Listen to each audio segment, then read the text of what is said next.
So hey guys, welcome back to another breakdown video और Return to Immortality के आज के इस लेटेस्ट एपिसोड के ब्रेकडाउन वीडियो में तुम्हें बहुत मजा आने वाला है। मतलब ज्यादा तारीफ नहीं करी, अगर तुम इसके फैन हो तो यार वाकई में तुम्हें आज इसमें बहुत मजा आने वाला है। तो चलो फिर बिना किसी देर के आज के इस ब्रेकडाउन वीडियो को शुरू करते हैं। सो गाइस, कहानी की शुरुआत एक्जैक्टली उसी मोमेंट से होती है जहाँ पे मैंने लास्ट वाले ब्रेकडाउन वीडियो को एंड किया था। हमने देखा था कि यहाँ पे फाइनली हानली वान को सही सलामत मिस होंगफू के पास पहुंच जाता है और लास्ट में इनके बीच काफी कमाल का सीन भी हमें देखने को मिलता है। और जिसके बाद यहाँ पे वो सीधा पहुंच जाता है मिस मू के पास, जहाँ पे एक लड़की काफी दिनों से उसके पीछे पड़ा हुआ था और अब यहाँ पे हानली उसे सबक सिखाने के लिए रेडी था। यहाँ पे ये बंदा जैसे ही बोलने की कोशिश करता है, यहाँ पे हानली ना उसके ऊपर अपना सप्रेशन फोर्स डालते हुए कहने लगता है कि आखिर तुम क्या कहना चाहते हो? तुमने कहा कि तुम्हारे मास्टर का ऐसा कोई इरादा नहीं था कि वो मुझे या मेरे लोगों को हार्म करे या ऑफेंड करे, है ना? हाँ, और इसीलिए जब वो मुझे ढूंढ नहीं पाया तो उसने मेरे लोगों को परेशान करना शुरू कर दिया ताकि उनके जरिए से बहला फुसला कर मेरे बारे में पूछ सके, पता लगा पाए। तो उसे ये लगता है कि मैं अभी हाल ही में जो कि लेंचन सोल पे ब्रेक थ्रू किया है, क्या उससे डर जाएगा या फिर वो मेरी ताकत को आजमाना चाहता है? अगर ऐसी बात है तो ठीक है, मैं भी फिर खुद को बिल्कुल भी होल्ड नहीं करूंगा। अब ये कहते हुए वो अपना सप्रेशन फोर्स और ज्यादा बढ़ाता है और तभी कहने लगता है कि उम्मीद करता हूँ कि तुमने देख लिया होगा मेरी ताकत को, और अगर अभी भी तुम अपने डिसाइपल को ह्यूमिलिएट होता हुआ देखना चाहते हो तो यहाँ मत आना, वहीं चुपचाप बैठे रहो। लेकिन तभी यहाँ पे इसका सीनियर आ जाता है और आते साथ ही उसके सप्रेशन फोर्स को हटा देता है और कहने लगता है कि मानना पड़ेगा फेला दाओइस्ट हान, तुमने तो मुझे आते साथ ही पहचान लिया। तुम्हारा जो स्पिरिचुअल सेंस है सच में बहुत ही कमाल का है, काबिलिए तारीफ है। ये कहते हुए वो यहाँ पे ठहाके लगाना शुरू कर देता है। माफ करना अगर मेरी किसी हरकत से तुम ऑफेंड हो गए होगे। अब तभी यहाँ पे वो अपने डिसाइपल को जाने देता है। तभी यहाँ पे हानली कहने लगता है कि तुम्हें अपने डिसाइपल को यूज नहीं करना चाहिए था। अगर वाकई में तुम मेरी ताकत को आजमाना चाहते हो तो अपने डिसाइपल की जगह तुम्हें खुद यहाँ पे आकर मुझसे फाइट करनी चाहिए थी। अब हेवन पीक का ये सेक्ट एल्डर यानी कि लू वेइंग, जो कि असल में एंटन सोल के मिड स्टेज के पीक पे है, वो हंसते हुए कहने लगता है कि फेलो दाओइस्ट हान, मुझे लगता है कि तुम्हें इस मैटर को जाने देना चाहिए। मुझे तुमसे लड़ने का कोई शौक नहीं है और हेवन पीक सेक्ट के एल्डर होने के नाते मैं तुमसे बस यहाँ पे एक फेवर को मांगने के लिए आया हूँ और शायद ये वो जगह नहीं है जहाँ पर हम सही से बात कर सकते हैं। ये कहते हुए वो उसे एक जेड टोकन दे देता है और फिर बताने लगता है कि एक बार ये जो अलायंस गैदरिंग मीटिंग है ये एंड हो जाए, उसके बाद उम्मीद करता हूँ कि मेरे बताई जगह पर तुम जरूर आओगे और जिसके बाद मैं तुम्हें हर एक चीज एक्सप्लेन कर दूंगा और किसे पता कि शायद तुम्हारे जैसे के लिए ये एक बहुत ही बड़ी अपॉर्चुनिटी भी हो सकती है। तो उम्मीद करता हूँ कि तुम जरूर आओगे। अब उसकी ये सीरियसनेस देखते साथ ही हानली उस टोकन को हाथ से पकड़ लेता है और उसे चेक करता है तो वो खुद भी हैरान था कि इस टोकन के अंदर बस एक एड्रेस दिया था, जिसके बाद वो उसे क्रश कर देता है, जिसमें हानली नाटक करते हुए कहने लगता है कि चिंता मत करो, मैं तुमसे नहीं मिलने वाला। ये सुनकर तो वो जोर जोर से हंसता और यहाँ से चला जाता है। अब इसके जाते साथ ही हानली यहाँ पे मन में सोचने लगता है कि जो सीनियर ब्रदर चेंग है उसने एक बार इस बंदे के बारे में मेंशन किया था कि हेवन पीक का सेक्ट एल्डर काफी ज्यादा मिस्टीरियस है, लेकिन मैं इसके बारे में ज्यादा कुछ नहीं जानता तो इस वक्त कोई भी डिसीजन नहीं ले सकता। लेकिन मुझे समझ नहीं आ रहा कि राइशियस दाव के साथ तो मेरा कोई भी कनेक्शन नहीं है, तो आखिर ये मुझसे मिलने क्यों आया था और आखिर इसे मुझसे ऐसी क्या बात करनी थी कि जिसके चलते वो इस हद तक आ गया, मुझे एड्रेस तक दे गया। जाहिर है इसे मेरी मदद चाहिए होगी, लेकिन आखिर ऐसा कौन सा रीजन होगा जिसमें इसे मेरी मदद चाहिए होगी? अब यहाँ पे हानली गहरी सोच में डूब चुका था। अब यहाँ पे मिस वो कहने लगती है कि मेरे लिए स्टैंड लेने के लिए आपका शुक्रिया, मैं समझ नहीं पा रही हूँ कि आखिर मैं क्या करूँ कि जिससे आप खुश हो जाए। अब यहाँ पे हानली कहने लगता है कि चिंता मत करो, उसे तुमसे कोई लेना देना है ही नहीं, वो तो बस शुरू से मुझे टारगेट कर रहा था और मेरी वजह से बस तुम इन सब में आ गई। जिससे वो बताने लगती है कि मैं जानती हूँ और मुझे पूरा यकीन है कि इस सिटी के बाहर और पैलेस के बाहर जितने भी लोग हैं वो बस मुझे आपकी किसी कमजोरी की तरह देखते हैं और सच में मुझे इसके लिए बहुत ज्यादा अफसोस है। मैं आपसे दिन रात प्रैक्टिस करूंगी और जल्द से जल्द ब्रेक थ्रू करने की कोशिश करूंगी, जिसके जरिए से मैं अब आपके ऊपर आगे से बर्डन ना बनूं। अगर कोई मुझे परेशान करने आता है तो मैं खुद उसे सबक सिखाऊंगी। जिसमें हानली कहने लगता है कि अगर तुम कल्टीवेट करना चाहती हो अपने लिए तो शौक से करो, लेकिन एक बात याद रखना, हेट्रेट कल्टीवेशन में एक टैबू की तरह है। तुम ऑलरेडी अपना बेस्ट दे रही हो, अब इससे ज्यादा तुम क्या ही करोगी? और हाँ, वो बर्डन वाली बात को तुम ज्यादा सीरियसली मत लो और जो तुम चाहो वो तुम कर सकती हो, तुम्हें पूरी आजादी है और इसी चीज का तो मैंने तुमसे वादा किया था ना कि तुम्हें फ्रीडम रहेगा। जिस पर वो उसका शुक्रिया अदा करती है। अब तो वो यहाँ पे सीनियर ब्रदर लू के बारे में पूछता है और कहता है कि बताओ तुम्हें क्या लगता है वो कहाँ गया होगा? जिस पर वो बताने लगती है कि मेरे ख्याल से वो जरूर से सोरिंग हेवन सिटी के जो काउंसिल हॉल है उस तरफ गए हैं। ये सुनकर हानली से कहने लगता है कि ठीक है मैं समझ गया। तभी जाते हुए वो कहने लगता है कि बाहर की जगह बहुत ही ज्यादा क्योटिक है, तो मेरे ख्याल से तुम्हें यहीं रहना चाहिए और कल्टीवेट करना चाहिए और एक बार मैं और सीनियर ब्रदर वापस आ जाए ना, उसके बाद हम लोग सेक्टर वापस चले जाएंगे। अब ये कहते हुए वो जाने लगता है, लेकिन तभी मिस मू जो थी ना वो यहाँ पे कुछ कहना चाहती थी, लेकिन अचानक से वो झिझकने लगती है और फिर अपनी बात चेंज कर देती है और कहने लगती है कि ठीक है मैं समझ गई। लेकिन उसकी आंखों में साफ देखा जा सकता था कि वो हानली से कुछ कहना चाहती थी। अब गाइस यहाँ से कहानी शिफ्ट होती है और हमें सोरिंग हेवन सिटी का सीन दिखाया जाता है और जो कि 9 नेशन यूनियन का हेडक्वार्टर भी है और यहाँ के चप्पे चप्पे पर ना पूरी सुरक्षा बल तैनात थी और यहाँ अपने सीनियर ब्रदर की तलाश में हानली इस हद तक आ चुका था। यहाँ पर उसे 2 गार्ड्स नजर आते हैं, लेकिन सबसे पहले हानली इन दोनों की तरफ देखता है और फिर चुपचाप सीधा आगे की ओर जाने लगता है। अब यहाँ पे हानली को अंदर आता हुआ देख करना उनमें से एक गार्ड आगे आता है और उसका रास्ता रोकने की कोशिश करता है और बहुत ही रिस्पेक्ट के साथ कहने लगता है कि सीनियर, क्या मैं जान सकता हूँ कि आखिर आप है कौन? अब हानली जानता है कि हर किसी की आइडेंटिटी को यहाँ पे पूरी तरीके से रिवील नहीं किया गया, तो वो अपना जो टोकन है उसे दिखाते हुए कहने लगता है कि मैं ड्रिफ्टिंग क्लाउड सेक्ट का हानली हूँ, मैं यहाँ पे किसी काम से आया हूँ और मुझे मेरे सीनियर ब्रदर लूलू से मिलना है। अब ये कहते हुए वो अपने टोकन को उसके हवाले सौंप देता है ताकि वो उसके आइडेंटिटी को वेरीफाई कर पाए। यहाँ पे वो बंदा उस टोकन को लेते साथ ही उसे वेरीफाई करना शुरू कर देता है। इस दौरान हानली यहाँ पे अपने डिवाइन सेंस के जरिए से अंदर की ओर झांकने की कोशिश करता है, लेकिन सडनली जो बैरियर लगा था ना वो कहीं ना कहीं से ब्लॉक कर देता है। तभी यहाँ पे वो जो बंदा था यानी कि वो जो गार्ड था वो हानली को बताने लगता है कि सीनियर, मैंने इसे चेक कर लिया है और सब कुछ बिल्कुल ऑर्डर के हिसाब से ही। अब ये कहते हुए वो उसे टोकन देते हुए अंदर जाने को कहता है, लेकिन तभी हानली उससे पूछने लगता है कि एक बात बताओ, तुम्हारे अकॉर्डिंग यहाँ पे ऐसा कौन सा एक्सपोर्ट होगा यूनियन का जो कि इस वक्त इस सिटी का इंचार्ज है? अब ये सवाल सुनकर वो बंदा थोड़ा झिझकता है, लेकिन फिर यहाँ पे बहुत ही कैजुअली बताने लगता है कि इस वक्त अलायंस लीडर जो वही है वो इस वक्त यहाँ से काफी दूर है, जिसके चलते जो मेरी एनलाइटेड लीफ सेक्ट है उसके जो ग्रैंड मास्टर वू पेंग है उन्हीं को इस वक्त अलायंस लीडर ने सिटी की जिम्मेदारी सौंपी है और वही सब कुछ देख रहे हैं। अब यहाँ पे हानली को जैसे ही पता चलता है कि वेव हुई है यहाँ पे नहीं है, तो वो थोड़ी राहत की सांस लेता है, क्योंकि वो यहाँ पर कोई भी chaos क्रिएट करना नहीं चाहता था, तो वो चुपचाप अंदर की ओर चला जाता है। लेकिन तभी उसे ख्याल आता है कि वू पेंग, यार ये तो वही बुड्ढा है जैसे कि उसने मास्ट मून सेक्टर में देखा था, जिसका मतलब ये है कि उसे इससे भी थोड़ा सावधान रहना होगा, क्योंकि कहीं ना कहीं उसे ऐसा लग रहा था कि इसने उस वक्त उसे यहाँ पे सेंस कर लिया होगा। अब तभी हानली अंदर की ओर जाता है, जहाँ पे जो बाकी के फेलो दाओइस्ट है वो देखते साथ ही हानली को तो रिकॉग्नाइज कर लेते हैं और वो लोग उसे अपने पास बैठने के लिए बुलाते हैं। तभी यहाँ पे हानली की नजर लिंग हू पे जाती है, जो कि यहाँ सामने मौजूद था, लेकिन वो ऐसा प्रिटेंड कर रहा था कि जैसे कि वो हानली को जानता ही नहीं, और यही चीज हानली को ना सबसे ज्यादा शक के घेरे में डालती है कि आखिर ऐसा क्या हुआ है कि जिसके चलते वो यहाँ पे ऐसा प्रिटेंड कर रहा है कि जैसे कि वो मुझे जानता ही नहीं। या फिर ऐसा भी हो सकता है कि शायद उसे मुझसे नजरें मिलाने में शर्मिंदगी फील हो रही होगी, इसलिए वो मुझसे नजरें तक नहीं मिला रहा। अब यहाँ पे ये जो एल्डर लिंग हू है ना, ये असल में येलो मैपल वैली के वही मिड नेंसन सोल स्टेज के कल्टीवेटर है। यहाँ पे हानली को देखते साथ ही भाई सभी लोग उसे बहुत ज्यादा रिस्पेक्ट देते हैं, सभी लोग उसे कह रहे होते हैं कि आइए हमारे साथ बैठिए, सच में इतने वक्त बाद है तुम्हें ना हमारे साथ देखकर बहुत अच्छा लग रहा है। यहाँ पे दाओइस्ट लैंड भी उसे देखकर बहुत ज्यादा खुश थे। अब हानली अपनी सीट पे जाके बैठने वाला था कि तभी यहाँ पे जो सीनियर ब्रदर थे वो उसे उसकी जगह दिखा देते हैं और कहने लगते हैं कि तुम्हें पता है तुम यहाँ से बाहर थे ना, तो मुझे तुम्हारी बहुत ज्यादा फिक्र हो रही थी। वैसे भी 9 नेशन यूनियन ने ऑलरेडी ये खतरा जाहिर कर दिया है कि शायद हमारी जो इंटेल है ना वो भी मिलिट्री से रिलेटेड उसके लीक होने के चांसेस बहुत ज्यादा है। इसी के चलते यहाँ पर हम बंद कमरे के अंदर एक साथ मीटिंग करने के लिए इकट्ठा हुए हैं। लेकिन तभी यहाँ पे दाओइस्ट लैंड बताने लगते हैं कि पर हानली तुमने आने में ना थोड़ी देरी कर दी। तुम्हें पता है अभी कुछ ही देर पहले, बिल्कुल तुमसे आने से पहले, जो 4 फैक्शंस हैं उन्होंने साथ मिलकर एक अलायंस को फॉर्म किया है, वो भी मूलान रेस के चलते। और इसी के चलते यहाँ सिटी के अंदर जितने भी नेंसन सोल के कल्टीवेटर्स हैं उन सभी को यहाँ पे बुलाया गया है। तभी यहाँ पे सीनियर ब्रदर बताने लगते हैं कि हाँ, और बहुत ही जल्द हम सभी को डिप्लॉय भी कर दिया जाएगा। अब इस इन्फॉर्मेशन के लिए हानली जो दाओइस्ट लैंड है उसका शुक्रिया अदा करता है और कहने लगता है कि अगर ये वॉर होती है तो जो मेजर हेवनली साउथ फैक्शन है वो सबसे ज्यादा इससे इफेक्ट होगा। पहले हम ये देखते हैं कि आखिर 9 नेशन यूनियन ने क्या प्लान किया है, उसके बाद ही हमें कुछ करना चाहिए और यही शायद बेहतरीन डिसीजन है। तभी यहाँ पे हेवन पीक सेक्ट का वही सेक्ट एल्डर आ जाता है और उसे देखते साथ ही हानली खुद भी काफी ज्यादा सरप्राइज था कि आखिर वो यहाँ पे क्यों आया है, लेकिन उसकी रेपुटेशन बहुत ज्यादा थी शहर में। तभी यहाँ हम देख पाते हैं कि एक एक करके बाकी के दिग्गज भी आने लगते हैं, जिनमें डेविल दाओ स्पिरिट कंट्रोलिंग सेक्ट के एल्डर जो गू शुआंगपू है वो आ जाते हैं और ये नेंसन सोल के अर्ली स्टेज के पीक पे हैं। अब यहाँ पे वो आते साथ ही जो सीनियर लिंग हू है उसे देखते साथ ही कहने लगता है कि अरे जरा देखो तो यहाँ पे कौन आया है। फेलो दाओइस्ट लिंग हू, मुझे लगा नहीं था कि मैं तुम्हें यहाँ पे मिलूंगा।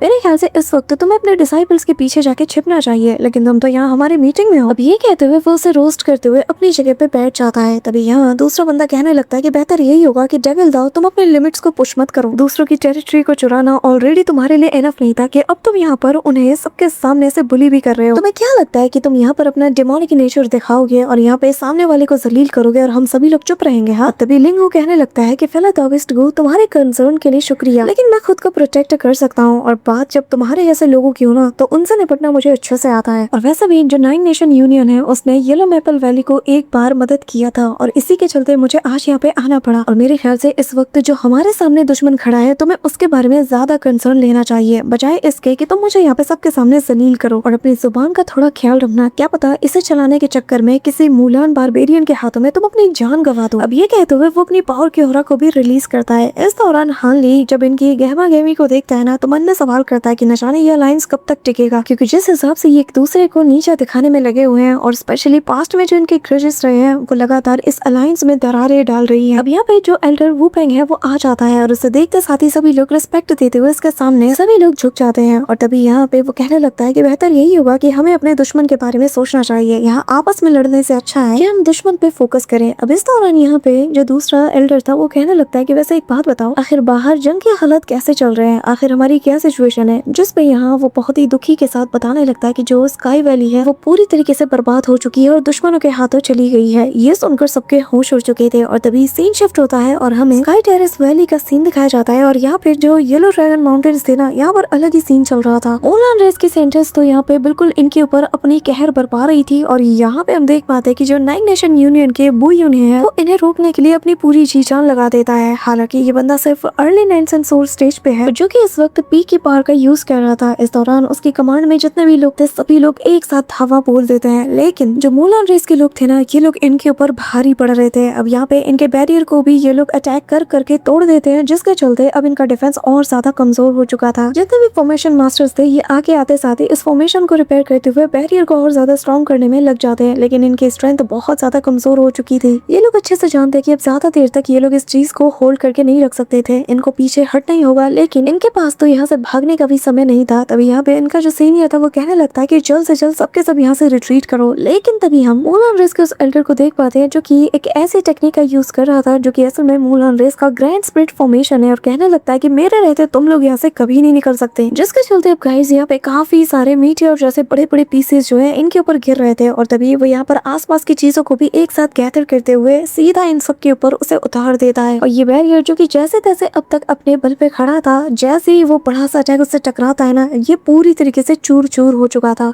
बेसिकली यहाँ पे जो कुछ भी हमने देखा ये सब कुछ पास्ट में हुआ था और ये सारी बातें यहाँ पे जो एल्डर वो है वो ये बात सभी को बता देते हैं कि अब तक यहाँ पे क्या कुछ नहीं हुआ। अब तभी यहाँ पे हम देख पाते हैं कि जो एल्डर गु है ना, वही डेविल लाओ के वो कहने लगते हैं कि तुम्हारा जो नाइन नेशन यूनियन है ये तो इस बात के दावे किया करता था ना कि मुलान्स के जो लोग हैं इन लोगों को तुम लोगों ने उस ड्रैगन वैली के पास होल्ड करके रखा हुआ है। तो मुझे यकीन नहीं हो रहा कि ये जो स्काई टेरेंस वैली है आखिर ये इतने कम समय में पूरी तरीके से कोलैप्स कैसे कर सकती है। ये जगह बहुत बड़ी है, ये स्ट्रॉन्ग होल्ड है, तो इतनी जल्दी ये पूरी तरीके से कैसे बिखर सकती है। ये कहते हुए वो हंसने लगता है कि तभी जो दूसरा एल्डर है वो बताने लगता है कि हाँ बात तो सही है, क्योंकि जो 3 एंशन सोल के कल्टीवेटर है हमारे यूनियन की तरफ से उन्हें इस जगह पर तैनात किया गया था ताकि वो वहाँ पर उस जगह को प्रोटेक्ट कर पाए। तो आखिर उनका क्या हुआ यार, एटलीस्ट उन्हें तब तक तो होल्ड करके रखना चाहिए था ना जब तक ये रीइंफोर्समेंट नहीं पहुंच जाती। आखिर वो लोग इतने कमजोर कैसे निकल सकते हैं। अब सीनियर एल्डर यानी कि वो सभी को बताने लगते हैं कि असल में सिचुएशन ऐसी रही कि एक के बाद एक सारे के सारे एल्डर्स लगातार कोलैप्स करते गए और एक एक करके उनमें से हर किसी ने बैटल को छोड़ दिया, जिसके चलते इन लोगों के लिए आसानी हो गई और इन लोगों ने इसे अपना बना लिया। यहाँ पे जैसे सबको पता चलता है कि मुलान रेस इस हद तक एडवांस कर चुकी है, अब सभी को थोड़ी सी हैरानी होती है। तभी यहाँ जो बाकी के लोग थे मन में कहने लगते हैं कि अगर ऐसे ही लोग आगे बढ़ते रहे ना तो फिर ये तो हमारे सर्वाइवल का मैटर बन जाएगा। साथ ही एल्डर वो यहाँ पर उसी मिस्टीरियस ब्लैक रोब वाले कल्टीवेटर की भी बात करते हैं जिसके ओरिजिन का किसी को कुछ नहीं पता, क्योंकि सारी बाजी उसी ने पलट के रख दी थी। जिस मोमेंट पे उसने कदम रखा मैदान जंग का पूरा रुख चेंज हो गया और जो 2 नेंसन सोल कल्टीवेटर्स थे ना हमारे, उनके कोलैप्स होने के पीछे का रीजन इकलौता यही है। इवन कि उन्होंने अपनी पूरी जी जान लगा दी। वो लोग वहाँ पर कुछ करना चाहते थे लेकिन कम्प्लीटली फ्रीज हो चुके थे और क्योंकि हमारे जब नेंसन सोल के कल्टीवेटर्स ही कुछ नहीं कर पाए तो मुलान रेस के लोग अंदर आ गए। ये एक ऐसी खतरनाक टेक्निक है जो कि सोल को टारगेट करती है। जो लोग मारे जाते हैं उनके सोल तक को ये ट्रैप कर लेते हैं। ये सुनकर तो सब और ज्यादा हैरान थे और जब इन्हें ये पता चलता है कि नेंसन सोल के कल्टीवेटर्स की सोल तक को इन लोगों ने ट्रैप कर लिया है तो ये लोग अंदाजा नहीं लगा पा रहे थे कि आखिर ये स्पेल कितना खतरनाक हो सकता है। एल्डर वो बताने लगते हैं कि सबसे ज्यादा चौकन्ना भी हमें इसी से रहना होगा। न सिर्फ इसका ओरिजिन मिस्टीरियस है बल्कि इसके स्पेल्स भी बहुत ही ज्यादा मिस्टीरियस है। यहाँ पे हार्ली को भी इसके बारे में काफी अफवाहें मिली थी कि ये एक ऐसे इविल आर्ट को भी यूज करते हैं जो कि लिविंग सोल को भी पूरी तरीके से डिवोर कर जाते हैं। अब तभी हार्ली खड़ा हो जाता है और कहने लगता है कि सोल को कैप्चर करना और इन्हें रिफाइन करना कहीं इसका मतलब ये तो नहीं कि ये सब कुछ होना हो, लेकिन जो स्टेट ऑफ फेंगयुआन में जो इविल कल्टीवेटर्स पाए गए थे उनसे लिंक्ड है। अब हार्ली यहाँ पे अपना इंट्रोडक्शन देने लगता है, लेकिन उससे पहले ही जो एल्डर वू थे वो अच्छे से जानते कि ये कौन है। तो वो कहने लगते हैं कि तो बताइए आपके पास कौन सी इन्फॉर्मेशन है। अब हार्ली बताने लगता है कि स्टेट ऑफ फेंगयुआन से जब वो गुजर रहा था तो उसे कुछ ऐसे मिस्टीरियस से कल्टीवेटर्स मिले जो कि मॉर्टल की सोल्स को रिफाइन कर रहे थे। इवन कि वो लोग तो बहुत ही ज्यादा ब्रूटल भी थे, लेकिन मुझे सबसे ज्यादा अगर कोई चीज परेशान करती है कि अगर ऐसा कोई मेथड वाकई में मुलान रेस के लोग प्रोसेस करते हैं तो ये उनका ट्रम्प कार्ड होगा। अब तभी यहाँ पे जो दूसरा एल्डर है वो पूछने लगता है कि पर ये लोग अभी इस चीज को रिवील क्यों कर रहे हैं। अगर इनके पास अगर ऐसी कोई चीज होगी भी तो ये लोग तो इसे सीक्रेट रखेंगे ना। यहाँ पे ये सुनकर जो एल्डर वो थे वो भी कहने लगता है कि हाँ बात तो सही है, जिसका मतलब शायद कुछ हुआ है मुलान्स के बीच में। अब यहाँ पे ये सुनकर सभी लोग बातें करने लगते हैं, लेकिन तभी एल्डर वो सभी का ध्यान अपनी ओर खींचते हुए कहने कहने लगता है कि हमारा 9 नेशन यूनियन ये हमेशा चौकन्ना रहा है, हम लोगों ने हमेशा इनके ऊपर कड़ी निगरानी रखी है और जैसा कि फेलो दाओइस्ट हानली ने बोला, कोई भी चीज बिना किसी रीजन के नहीं होती और मेरा भी यही मानना है कि मूलांस इस वक्त वॉर की तैयारी कर रहे होंगे और उनका टारगेट हमें पूरी तरीके से ध्वस्त करने का है और अगर हमें इन्हें रोकना है तो सबसे पहले हेवनली सेक्ट के आसपास के जितने भी मेजर रीजन्स हैं उन सभी को वापस से रिवाइव कराना होगा, क्योंकि अगर एक बार ये लोग यहाँ सिटी के अंदर आ गए और फिर तो बस सोरिंग हेवन सिटी को कोई नहीं बचा सकता। हमें हर हाल में उन्हें यहाँ पे आने से रोकना है। यहाँ पे हानली इसकी सारी बातें सुनकर मन में सवाल करने लगता है कि अगर वाकई में इसे पता है कि वॉर होने वाली है तो आखिर वे वो यहाँ से दूर क्या कर रहा है। इवन के मोस्ट पावरफुल कल्टिवेटर भी इनके साथ है, उनमें से कोई भी आज यहाँ पे नहीं आया, तो आखिर ये करना क्या चाहते हैं, इनकी असली प्लानिंग क्या है। अब यहाँ पे सभी लोग ना थोड़ी गहरी सोच विचार में पड़ जाते हैं। काफी देर तक सन्नाटे का माहौल था, तो यहाँ पे जो दूसरा एल्डर है वो कहने लगता है कि जरा मेरी बात सुनो, जो मेरा हेवनली दाओ अलायंस है वो असल में नॉर्थ में स्थित है, जिसका मतलब हम सबसे ज्यादा दूर है और मुझे नहीं लगता कि हमारे पास ऐसा कोई खास रीजन है कि जिसके चलते हमें इस नेस्ट के अंदर घसीटा जाए।